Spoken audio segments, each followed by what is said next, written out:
Então, pessoal, nós temos esses 3 períodos, né? Período preparatório, o competitivo e o transitório, que a gente deu uma dialogada. Só que daí, dentro do período, ele é muito grande. Né? E aí o que a gente faz? Didaticamente, a gente divide em fases. Então a gente divide em 2 fases, uma fase geral e uma fase especial. Tá? A fase geral, nós trabalhamos com exercícios ou meios de exercícios gerais, tá? De caráter geral. O que é caráter geral? Que tem menos a ver com a especificidade do gesto técnico. Tá? Exemplo. Tá? Eu jogo voleibol. E aí eu boto o cara para correr. É um exercício de caráter geral. Porque o cara não corre. Tá? Então, nesse momento, a gente trabalha exercícios de caráter mais geral. Na fase geral, eu costumo dizer que é o alicerce, é a base da casa. Tá? Chão, parede, não é o acabamento. Então, se você fizer uma base legal, é bacana.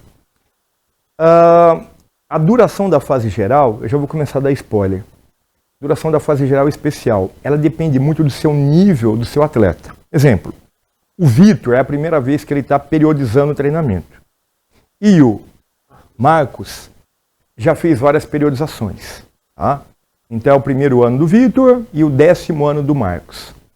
A fase geral do Vitor vai ser maior do que a fase geral do Marcos. Porque ele nunca fez essa base. Já o Marcos, como já fez muitas vezes, o Marcos ele tem uma base geral muito melhor que a do Vitor. Então diminui. Ou em alguns casos, por exemplo, quando o atleta ele já tem uma base geral de longa data, a gente praticamente, dependendo se o calendário está muito apertado, eu, Charles, chego a tirar a fase geral e direto para o especial. Mas isso eu preciso conhecer muito o atleta. Sabe aquele cara que tem uma resistência muscular legal, equilíbrio muscular, uma boa flexibilidade, está com volume muscular bacana. Né? Você fala, putz, dá para entrar direto no específico. Tá?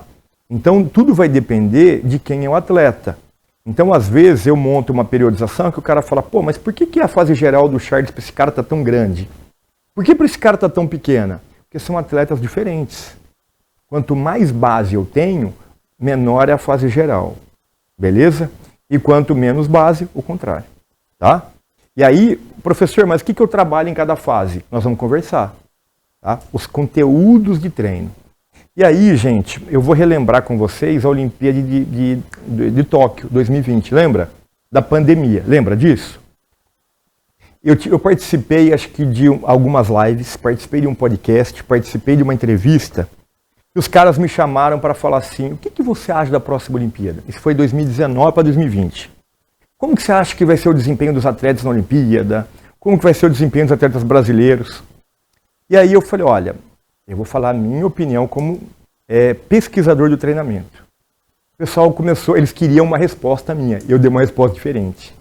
Você não acha que a Olimpíada vai ter um nível técnico ruim? Você não acha que vai ter poucos recordes quebrados, tal? Eu falei, não. Mas como? Os caras não tiveram tempo para competir e tal? Eu falei, não. Sabe o que eles tiveram dessa vez? Eles tiveram tempo para descansar.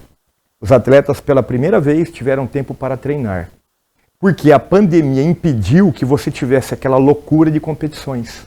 E você passou a ter tempo para se preparar. Então, infelizmente, né, devido às questões, o mundo mudou. Né? Hoje, você tem o patrocinador te enchendo o saco, né? Você tem muita gente por trás atrapalhando o processo. E é lógico, o cara te paga, o cara patrocina, o cara quer que você apareça. Né? É a função dele. E aí o número de competições aumentou muito. Só que da mesma maneira que aumentou muito a competição, eu tive cada vez menos tempo para treinar. E aí nós começamos a fazer algo perigoso, nós começamos a atropelar o processo. A gente começou a pular conteúdos de treino que a gente aprendeu lá atrás na base e que nós passamos a não aplicar mais. A gente começou a pular etapas. E aí um podcast, uma entrevista que eu dei, eu falei, olha, está sendo bom para quem gosta de dar treino, a pandemia. Porque você não tem que se preocupar com 1000 competições e você tem tempo de trabalhar com calma a fase geral e a fase especial. Coisa que quando eu tenho muitas competições, eu começo a negligenciar conteúdos de treino. Ah, não vou ter tempo, vou tirar isso aqui. Ah, não vou ter tempo, vou tirar isso aqui. Eu falei, então, para quem gosta de dar treino, para quem estuda o treinamento, a pandemia não foi ruim, porque você teve tempo de cuidar da saúde do atleta. Você teve menos competições. Dito e feito, veio a Olimpíada, que aconteceu? Vários recordes mundiais, vários recordes olímpicos. O cara falou, Charles, mas como que você acertou? Eu falei, é simples, eu estudo planejamento. Eu mostrei, né, a minha visão sobre o treinamento, de que você tem tempo para treinar o atleta. E aí, o que está acontecendo, eu tenho visto muito hoje no esporte. A gente, com essa mania de querer fazer tudo específico, a gente às vezes esquece de fazer o básico bem feito. E isso lá na frente faz diferença. A gente esquece, às vezes, do feijão com arroz bem feito. E a gente só quer saber de, o que transfere para o gesto motor, para o gesto específico, o que... Calma, mas e a base? Será que o cara tem base? Então, a fase geral, ela é importante por causa disso. E aí a gente viu isso na preparação para a Olimpíada também. Aí, o período competitivo é dividido em duas fases, fase pré-competitiva e competitiva. A fase pré-competitiva, ela tem 3 nomes. Fase pré-competitiva, na prática a gente chama muito da palavra polimento. Esse é um termo muito usado no triatlon, ciclismo, natação e corrida. Em esportes de endurance, que você vê a palavra polimento, você não vê muito polimento em esporte coletivo, por exemplo. E para o inglês, como a gente adora pegar o que tem em português e passar para o inglês, o americano chama de taper. Taper nada mais é do que a fase pré-competitiva. O taper nada mais é do que o polimento. E eu, como sou old school, em vez de falar polimento ou taper, eu falo fase pré-competitiva, que é descomplicar o que as pessoas tentam complicar. Que é o que eu vou enfocar muito com vocês. E aí a gente tem essas duas fases aqui, que também é o nosso tendão de Aquiles. O que a gente está tendo problema hoje em dia? Nós não temos tempo para aplicar isso aqui. Por quê? Porque você sai da fase geral especial e você já cai de cara na competição. E você acaba não tendo tempo suficiente para dar fase para competitivo. Tá vendo? É um cobertor curto, você puxa daqui, falta dali. Aí a hora que você vê, você fala, putz, o cara não melhorou isso ou isso. Mas lógico, eu não tive tempo para treinar ou eu negligenciei. Então é complicado. Eu estou tentando descomplicar o que é muito complicado realmente. E aí depois a gente tem a fase recuperativa, que vulgarmente a gente chama de férias. E aí essa fase recuperativa, no passado, como que era feito isso? Era descanso passivo. O cara acabou a competição, férias. Hoje, como a realidade do mundo mudou, a gente não tem mais como fazer isso. Hoje em dia, como eu falei, o cara praticamente, a gente dá uma semaninha de férias, fala, cara, infelizmente você tem que voltar a treinar. Mas eu vou estar viajando com a minha família. Beleza, eu passo uma planilha de treino, aonde você estiver, você faz. Você vai fazer isso aqui nas férias. Na fase recuperativa, não tem pra onde correr. Se vira, arruma uma academia aí, e você tem que fazer pelo menos 2 dias por semana resistência de força. Tem que ir lá fazer um trabalho de flexibilidade. Tem que fazer o mínimo de trabalho aeróbio. Se é um atleta que tem facilidade para ganhar peso, engordar, você fala, cara, se você não fizer o mínimo, você vai voltar a tantos quilos mais gordo, fora do peso.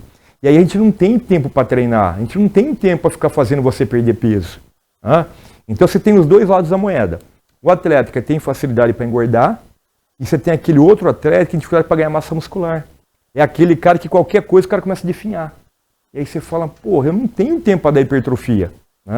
E por outro lado, o cara que ganhou muito peso, você fala, não tenho tempo para fazer o cara emagrecer. Então, minimamente, você fala, ok, você está de férias, tal, você vai relaxar um pouquinho na comida, mas, cara, não dá para relaxar muito. Porque senão, daqui a pouco a gente tem que voltar para o preparatório. Então eu sempre tentei desenvolver um diálogo com os meus atletas nesse sentido. Vai viajar, eu sei que você vai curtir e tal, mas, cara, você é um atleta, cara, isso depende do seu corpo. E a gente está com o calendário apertado. Se você der muito relaxo, você vai complicar a minha vida e vai complicar a sua vida. Então eu costumo falar que tudo que é combinado não é caro. Troca uma ideia com o atleta, o que a gente consegue fazer? Charles, eu não consigo treinar todo dia nas férias.